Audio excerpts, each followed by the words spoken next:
Hey, what's up, everybody? On this week's Sportlight podcast, we sit down with current athletic director and longtime coach in mini sports, Cody Valdez, and we talk about some very important subjects about resilience, about kids these days and how they've changed over the last 20 years.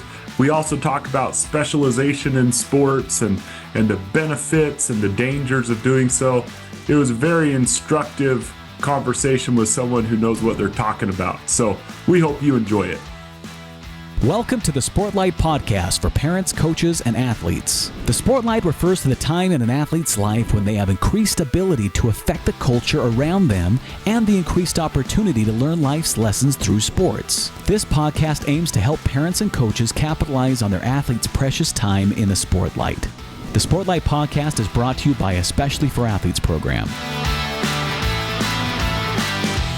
All right, everybody, welcome to the Sportlight podcast. We're so excited to be joined by Cody Valdez, who comes with a rich background in coaching and leadership in sports. He's been coaching for the last 20 years. You've coached golf, wrestling, soccer. Currently, you sit on the board of a large club out there in Tooele County, TC United, and you're the director of coaching for soccer, and you're the current athletic director for Tooele High School, one of our great schools that we partner with. And so, Cody, we're so excited to have you join the Sportlight podcast and to pick your brain about many subjects. We've had conversations with you and just love the way that you think and would love to pick your brain about things. So welcome to the Sportlight podcast with us. Thank you. I really appreciate it. I've known about, especially for athletes, for many years and in many of those different capacities. And so I love getting to work with each of you and the organization a lot more closely now as athletic director here. So thank you for this opportunity. Awesome. Justice, why don't you lead us off? Jump us in. That's the first question. Yeah. Well, Cody, I've got a lot of stuff in our pre kind of show here where we talked about some items we wanted to bring up to you.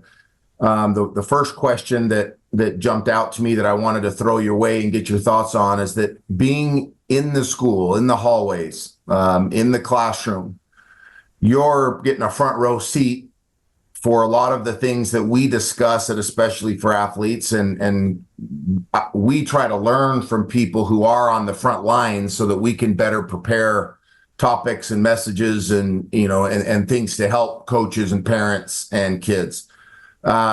You've been in coaching for almost or around 20 years and coaching in the high school, as Shad mentioned, in several different sports. Is there a difference in the athletes that you have coached or see or interact with in the last couple years versus when you first got started in coaching? Have you noticed any difference in them or in their parents or in coaches, or is everything the same as it was 20 years ago?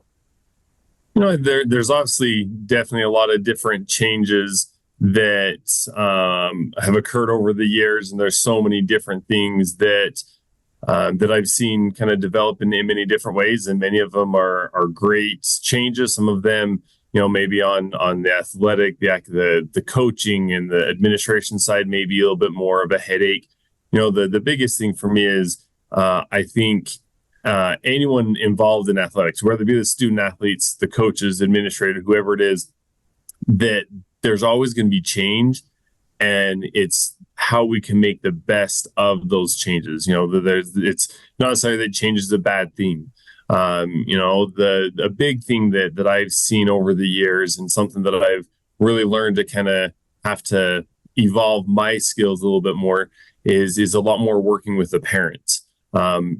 It seems that parents are a lot more involved in their student athletes this day and age than they used to be. As far as on the side of, not necessarily in a bad way all the time. Sometimes the overbearing ones, there will be those, but there's sometimes where parents just try to be involved a little bit too much and not let their student athletes kind of learn the life lessons, and encourage their student athletes to learn how to develop themselves by going through the different issues and things that they face. And sometimes they try to overstep and do too much rather than let their student kind of learn the lessons from working those little issues out themselves. That I think that's probably one of the biggest things maybe that I've seen. I like the way you say that you very first thing you said was that changes, and it's not all bad, and not all the changes over the last 20 years are bad. I think we focus probably on those. If we were to go back, and I'm throwing this at both of you without us previously thinking about this, but if I go back 20 years and think about, I've been coaching for 20 years. 20 years ago, mental health wasn't even a phrase. No, I mean, I would never even hear that. And not that it didn't exist. And we say that it's more of a thing now, but I don't know if that's true or not. It may have been just as bad 20 years ago. We just didn't report it, right? So nobody knew that it was a thing. But now we talk about it and we report it. And there wasn't social media. So every kid's, highlights from the night before wasn't immediately posted for millions of people to see the next day. Games weren't streamed, online. You couldn't go watch everybody play all the time. Club sports weren't nearly as popular as they are now. There were club sports, but not like there are now.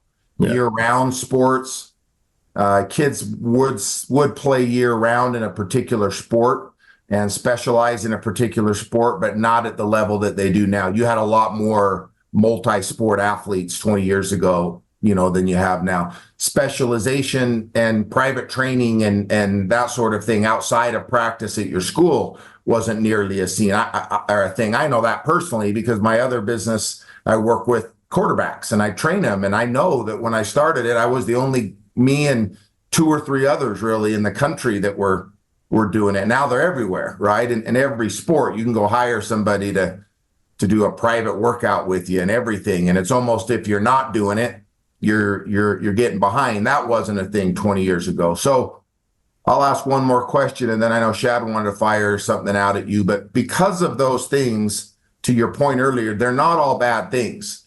All those things I just mentioned, oftentimes I think get looked at under the microscope of, well, that's why we have a mental health crisis in America, or that's ruining sports, or that's, and I, some of it, it's intense. It is more, you have to be more engaged for sure.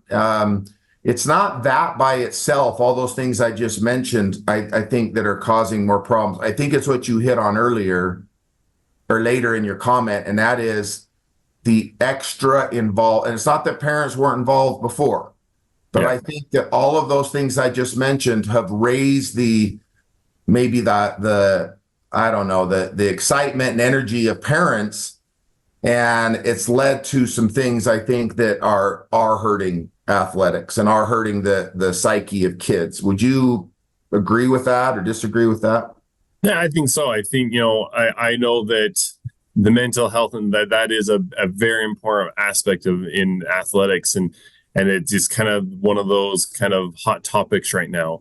It's actually something here out in Tooele County. I know that we've got working with a couple of different people that we actually have 2 different sports psychologists that we're working with and trying to bring them in within our community. We've got a new gym that's opened up here recently out in Tooele that has seen the need of that to help out our community. And they're hosting a free night where they have an opportunity to come and listen to a sports psychologist and have some things that kind of help with that side of things.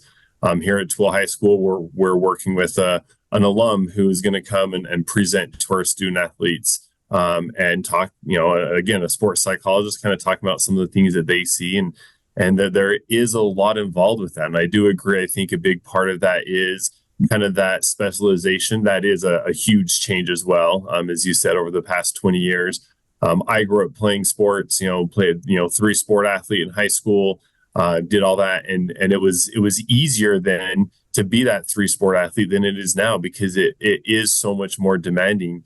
And not just at the high school level, even the club level, everyone just wants to get the best out of each one of their student athletes. And I think that's the key to me. We kind of chatted a little bit earlier as well before we kind of started talking about that drive for students to specialize.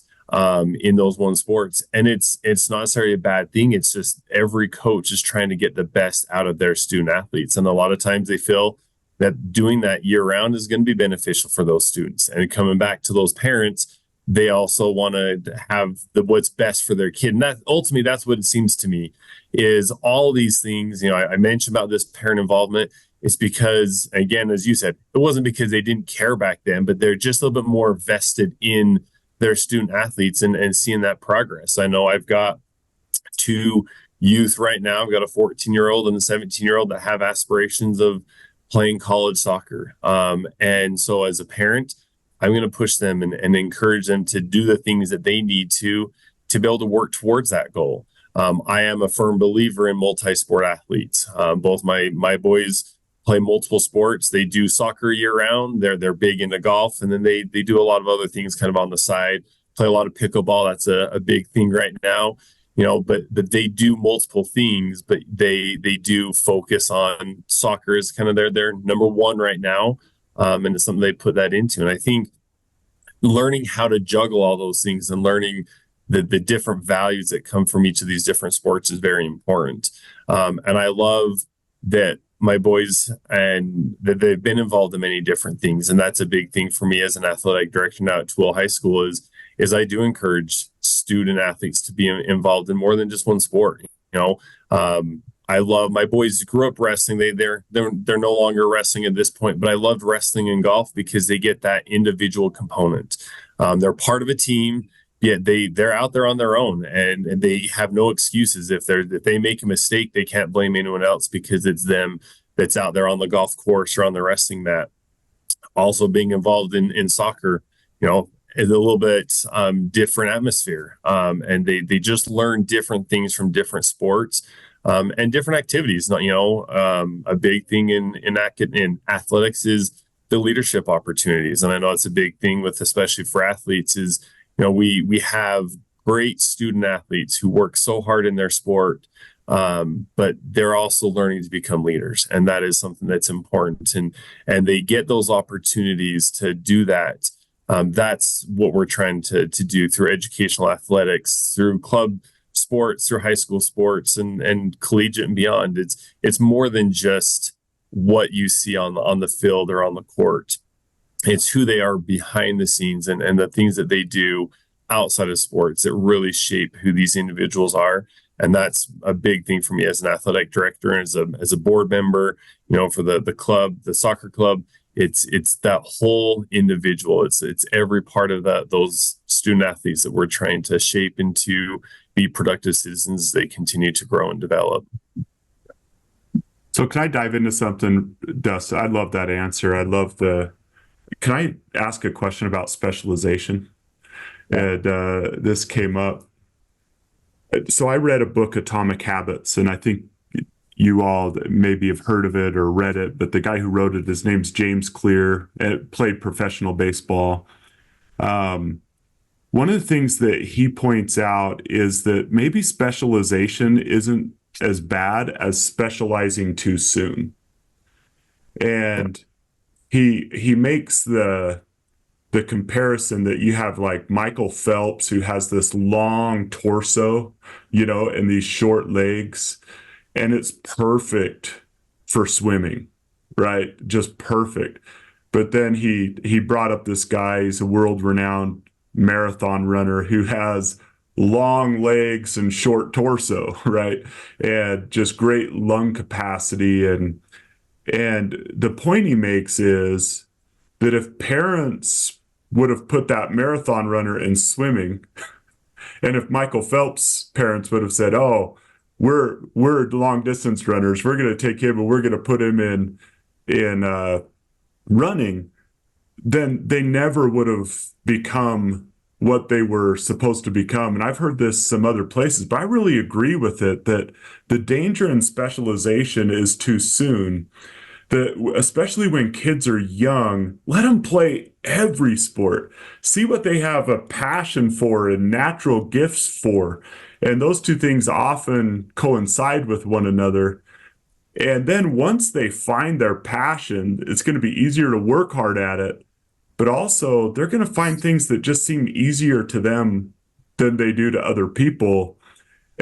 But sometimes when you get to age 13 and 14 and you start to realize you've played a ton of sports growing up and you've done a ton of things, you start to realize like, this is what I really want to get good at this. And then you can start to train with a quarterback coach and do some custom lifts. And it's not that you quit all other sports, but sometimes I just think the specialization, the danger might be that it happens too soon, not that it eventually happens. But I'm just curious your guys' thoughts on those things. I agree. I think that's very important. My boys, same thing. They grew up playing multiple different sports, and it came to a point. It was about 5 years ago, 6 years ago. They were really getting into soccer. That's what they were really. That they felt that was their passion. They were playing baseball at the same time, and I was coaching them in baseball, and they, we kind of had to say it's you've got to start finding out not necessarily the one sport, but start narrowing in on the things that you enjoy the most. And it was about 5 years ago, like I said, 5-6 years ago, they kind of started to gravitate more towards the soccer side, and then they love that. It was about the same time that they decided that they weren't as interested in wrestling, but they had that experience. They were able to try it out for themselves and see where they not only what they liked, but where their strengths were, because they definitely have different skills for different things, and they found what they enjoyed and what they felt that they wanted to be successful with. So I think that's a good point. I always tell at least the quarterbacks that I work with that when I get asked by a parent or a coach, what do you think of this kid? Does he have what it takes to be really good? If the kid still hasn't hit puberty, I tell the parents, until he hits puberty, I don't have an answer for you. Because I've seen it. It really, everything changes after that. And kids who were phenoms at 9, 10, 11 years old are completely different sometimes at 16 and vice versa, right? So it's once he hits puberty, then we can kind of see some things. But to your point, Shad, I think, if you're a 16-year-old kid who, you really know that you have a legit shot at being a collegiate golfer or a collegiate tennis player or something, you're going to have to specialize a little bit more in that. There are certain things you're going to have to do to be at the top, 1% of tennis players so that you can get a chance to go on and play somewhere. You just don't have enough time in the day to be going to, all practices and everything that you have to with the other sports. I think you could still play a sport on top of that. I think you could play another sport, play 2 sports. I think that's good. More for social and just competitive reasons. I've asked college coaches about this with football players.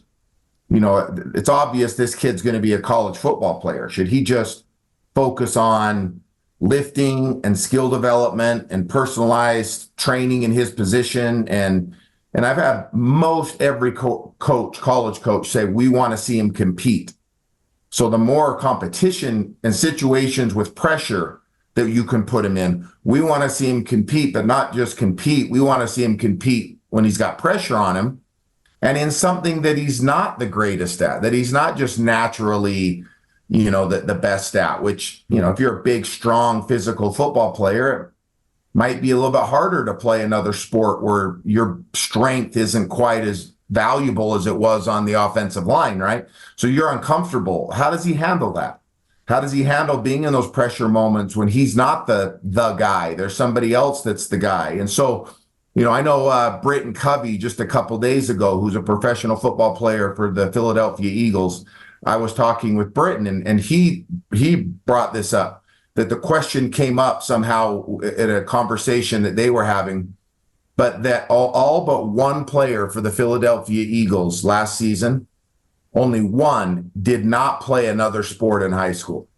The rest of the team played something outside of just football. So, I think you're right, though, Shad. I think that it's not that we should shame those kids that are just one sport athletes and, well, you should be playing football. You'd be so good at that. he might be, but I get it when some guys, I've had some that I've coached that were really good at other sports, and you have to kind of manage them differently. I would like them to play football, but I get it if they didn't, and they might miss things during the summer. And yes, I would like them to be at things, but I hope that coaches get it. The kid's future's in baseball or his future's in something else. You have to be a little bit more understanding of that. But when you're specializing a kid at 11 years old, Yeah. and it's year round all the time, you have more likelihood for injuries, more likelihood for just burnout.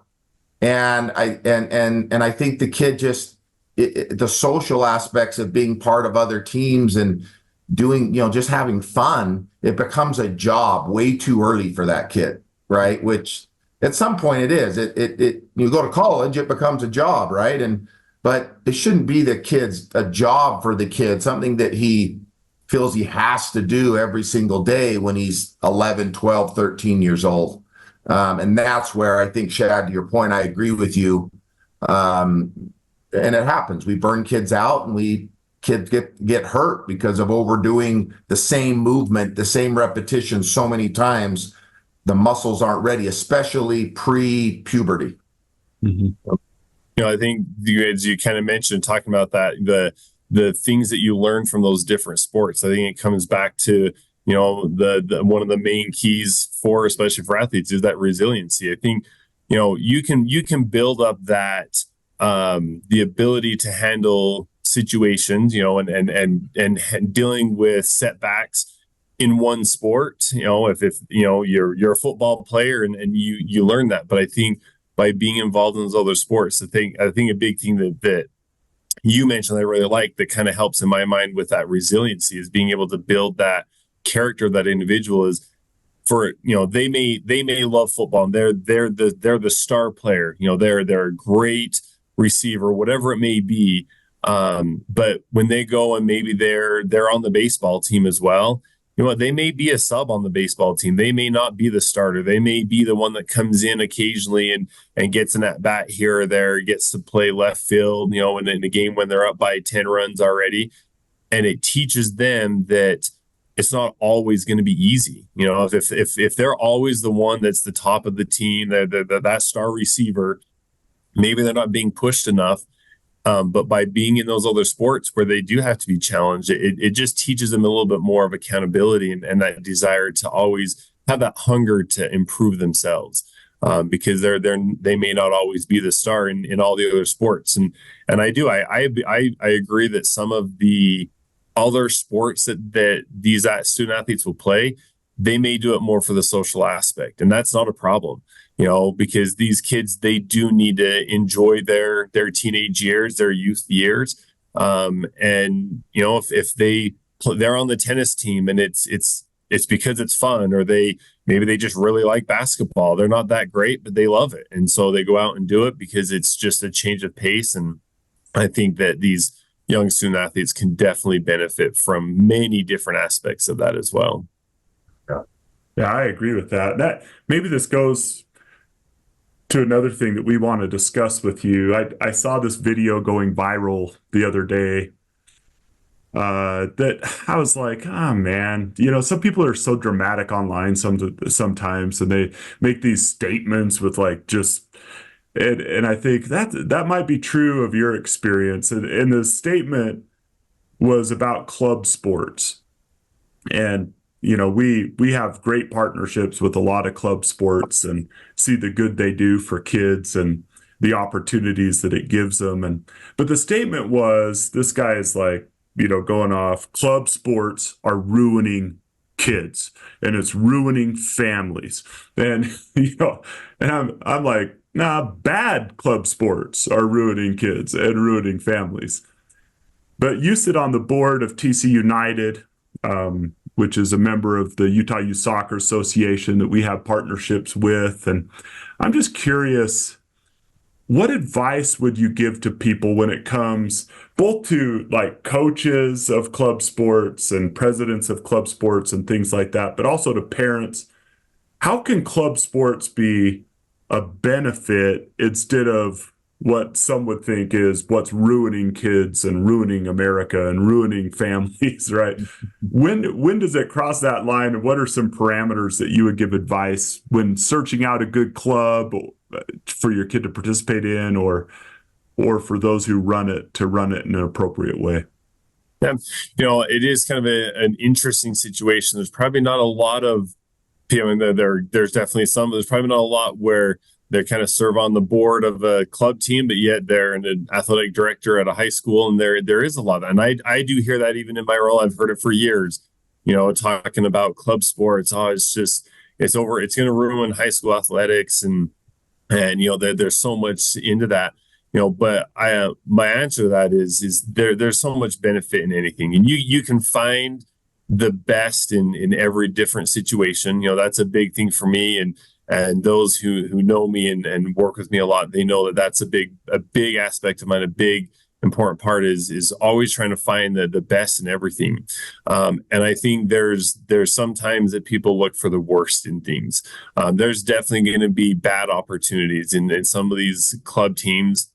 And then maybe it's the coach that doesn't have the same philosophy. Maybe it's, they just drive, and they're one that believes that if they're going to be playing softball they need to be playing softball year round, and I'm not going to let them do anything else. That, in my opinion, that is something that could lead to a bad club sports experience.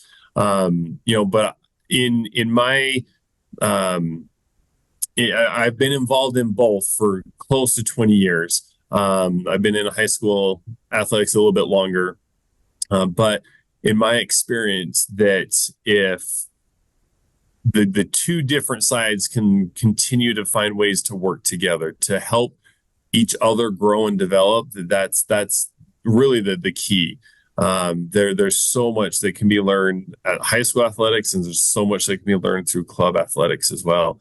And the one thing that I love about high school athletics that I feel that you lose a lot with the club side is there are so many students love to compete for their school. They have pride in representing that school. There's pride in winning a state championship. It's a community thing.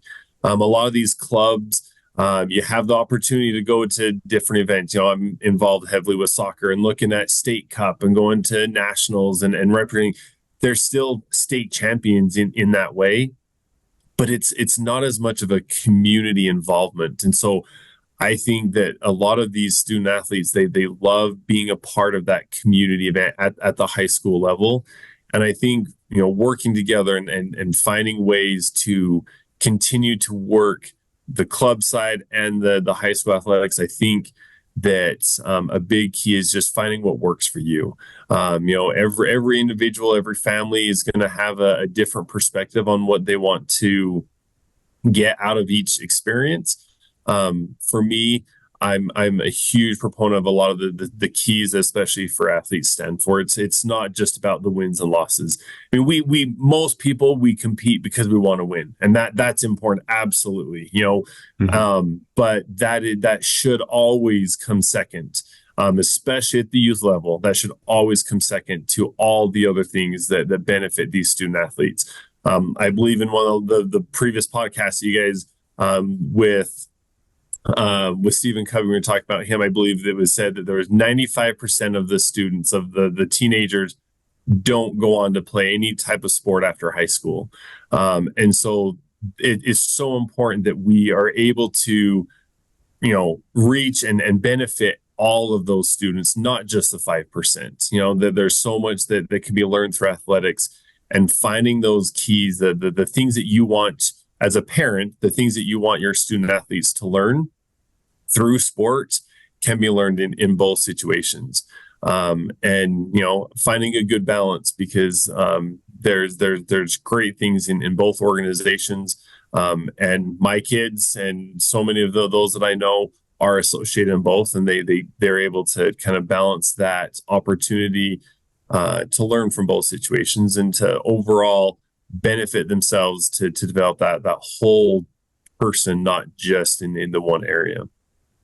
I'll forever be grateful. I appreciate you talking about coaches, and Dustin, you brought this up too. Like, So I played high school basketball and high school baseball and had opportunities to go on and play in college in both, and chose baseball because I'm a 6 foot white guy, right? But my two coaches were so cool about it.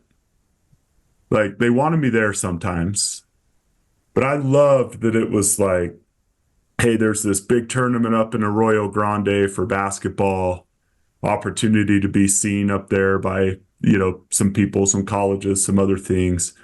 My baseball coach understood I was going to miss some Legion games. And then at the same time, every now and then it's like, yeah, we're getting to tournament time in Legion.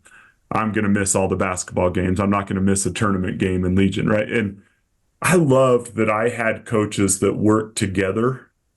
And I actually think it makes high school teams stronger when you have coaches that are willing to work together like that, because then you aren't making the best athletes in the school choose between one sport or another, right? We have some athletes that coaches tell them to choose, and one team's going to miss out on their athletic ability because another coach is like, no, if you're going to do this, and we're forcing, in some cases, kids to choose.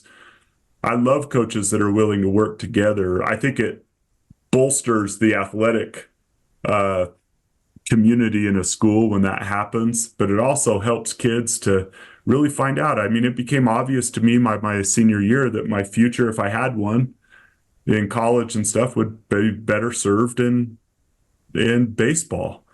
But I still had dreams when I was a sophomore playing basketball in high school, and my coaches let me work those things out and work together. I love when adults are mature enough to not just think about themselves, but the overall experience for kids.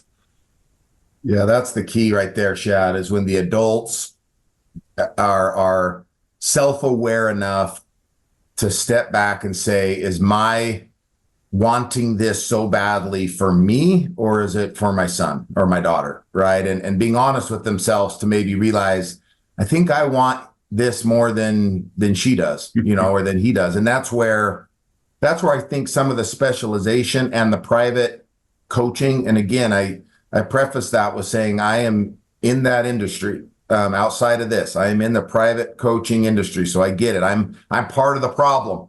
But one thing that I don't like about it is that it seems to bring almost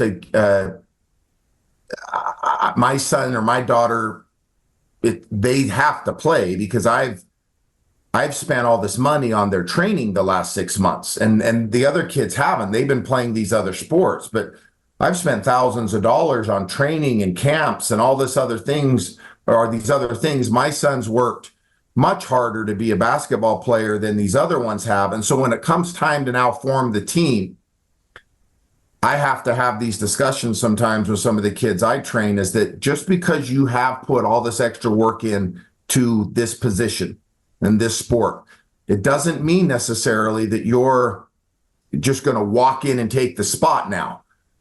This is an investment that doesn't guarantee you a return. If the return is starting, Yeah.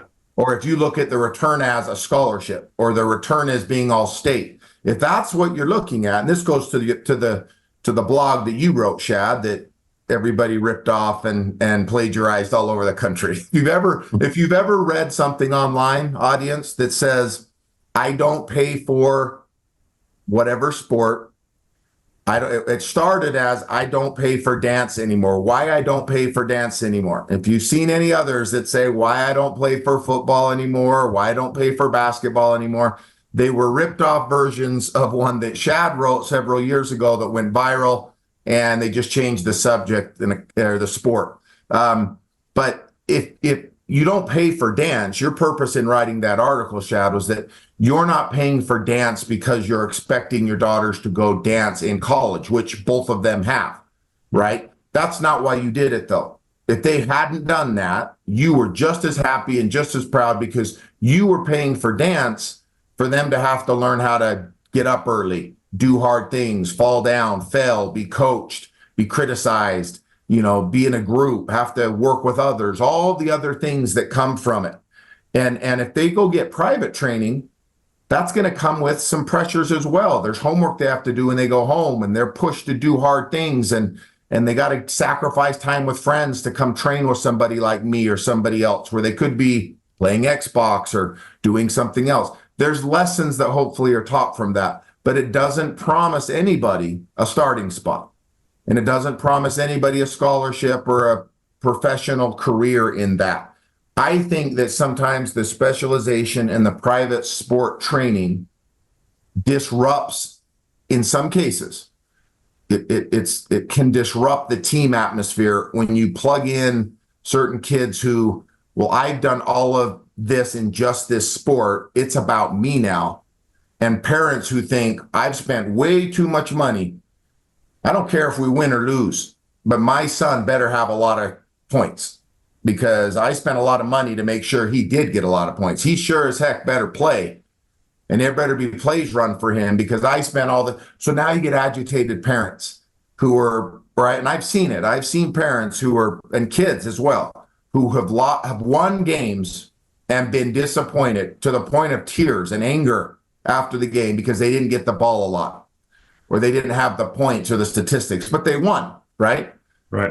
And that's what that can disrupt the team atmosphere sometimes. Not all the time. In fact, I'd say most times this isn't this, at least my experiences, but I have seen that become a problem. But when you get a sport like wrestling, Coach or Cody, wrestling's a sport that I love. And Shad and I both played baseball together in college and probably have a similar experience. I was a pitcher. Shad played shortstop. But I remember one day specifically with baseball where we were running as the pitchers. We were doing a lot more while the other guys were hitting and in the cage, and we were out doing our conditioning. We were running stairs, and it just so happened that the wrestling team came out to run stairs as well. The difference was they were holding 35 and 45-pound plates above their heads as we were running stairs. And we kept going and going, and it got to the point where I was like, well, I can't quit. This guy and I have been going the same amount of time, but he's got a weight above his head. I can't be done before he's done. And finally our practice ended. We went in and showered. We did our treatment, whatever. We came back out to go to our cars, and these sons of guns were still running stairs with the plates above their heads. It's like 30 minutes after our practice. What makes wrestling so unique, Cody? Because I know you're passionate about wrestling, and to me, that's that and drill. The girls who do drill, that's a different kind of work ethic, I think. Wrestling, they're crazy, man. Wrestlers are nuts. Tell me about wrestling. You know, wrestling has been probably my longest kind of passion in the athletics world. I've always been involved in wrestling. My dad was a high school wrestling coach, so I grew up on a wrestling mat ever since I was a little kid. In fact, I always remember the story of when my dad was a coach here at Toole High School. They won the state championship in wrestling in 1981. Paul Dart at the time was the head coach. And I can always remember everyone telling me the story of my mom come running down the stairs pregnant with me to congratulate my dad. And they can always, that's one of the first things that a lot of people tell me about that. So I grew up on a wrestling mat. And it really was hard. I guess this kind of comes back even a little bit to kind of the question about those parents and are the parents doing the right thing for their kids, right? My kids wrestled for many years as I was a coach at Logan High for 3 years, and I coached here at Toole High School for 9 years. And they were wrestling because I was a coach. But man, I love wrestling. The lessons that are learned in wrestling, you've got to put it all out there. It is a rigorous sport, as all of them. Every sport is in different areas, right? But just the fight that you have to put in to be a great wrestler, and not necessarily talent wise, but just to be able to endure that full season, you learn so much. It's not easy. And again, kind of come back to that parent, it took a while for me when my boys kind of started telling me they weren't as interested in wrestling anymore. And it was an opportunity for me to kind of step back a little bit and say, you know what, they're not passionate about it. They don't want to pursue that any longer, and they chose to focus more on other things at that time. And kind of Shad, you kind of mentioned that as well, that you having that ability to let them choose is great. That's kind of part of that learning process. But I haven't coached wrestling. I got out of wrestling about 5 years ago, and it's something that I truly miss, being in there every day working with those kids, because there really is something that is different when you just put that blood, sweat, and tears, one-on-one with an opponent, and you just work so hard with that wrestling is a tough sport, and as I said, every sport has their differences. But man, I love those life lessons that you can learn in wrestling. You're out there on your own, win or lose. It's you and your opponent that are out there on the mat that everyone's watching. Yeah. Well, Shad, I'll maybe wrap it up here. Do you have anything else, Shad, you wanted to run by Cody? No, I just love this conversation. I just think it's really important for us coaches, parents, to think through these things and not to put undue pressure on kids to be a certain thing, or, I just think what we're talking about here, I've loved the conversation. I think it's so important for us to view sports as a tool. Sports as a tool to build kids. It's not something to build up our own self-esteem as parents, or to live all our regrets through, or anything like that. And I think the principles we've talked about, and just really thinking about those things, like, I'll tell you one thought I have. I have 2 daughters, as you mentioned, that went on and danced in college, and I have a daughter right now that's playing tennis, sophomore in high school, and she's hoping, her goal is to play varsity her senior year. There's only 7 girls who do that, and it might not happen. And if you don't play varsity at high school, you're not going to get a scholarship to play in college. But I could tell you that the pressures she faces as she tries to win challenge matches and move up that ladder toward her goal, I see what happens at home. Those things are just as much of a growing experience and just as good for her self-esteem as the number 1 player in the state right now, who's obviously going to get a scholarship. And I just think if we'll take a step back and look at sports as a tool of, I'm watching her build resiliency, I'm watching her respond to failure and bad shots, I'm watching her be a great teammate to those who beat her and are therefore placed higher on the ladder, and being happy for their success but still wanting to beat them the next time. It doesn't matter where you are on that ladder. 5% are going to go on and play in college somewhere.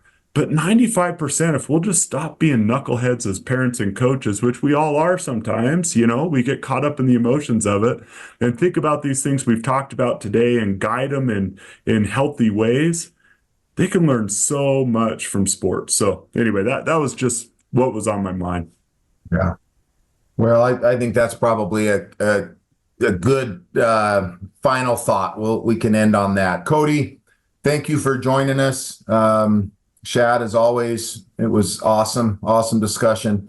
Cody, we'll be in touch with you more as we go for ideas and things. And if you ever come across things that you think we should talk about or bring up, or like I said earlier in my first comment, you're on the front line. So we want to know what's going on, and I see it as a high school coach, but I'm not in the hallways in the classrooms like you are. So if there are things that we should talk about or bring up, or like I said, research and try to share that might help athletic directors and coaches and parents, please let us know. For everybody else, thank you for listening. Please follow us. Please like the show and share it with others. If we're not working with your child or your school or club team, please reach out to us. You can go to e4a.org is the website, and shoot us an email. We'd love to come and work with your team or work with your school. And we're always looking for donations as well as a nonprofit. That's obviously helpful for us to get out and speak and do more of working with kids, and like we're doing with Cody and the kids out at Tooele. So Keep your eyes up, do the work. Everybody have a great week. Thank you. This has been the Sportlight podcast from Especially for Athletes, sponsored by Coca-Cola. You can learn more about Especially for Athletes by visiting the website at especiallyforathletes.org. You can also learn more about the book, The Sportlight, by Shad Martin and Dustin Smith at especiallyforathletes.org/book.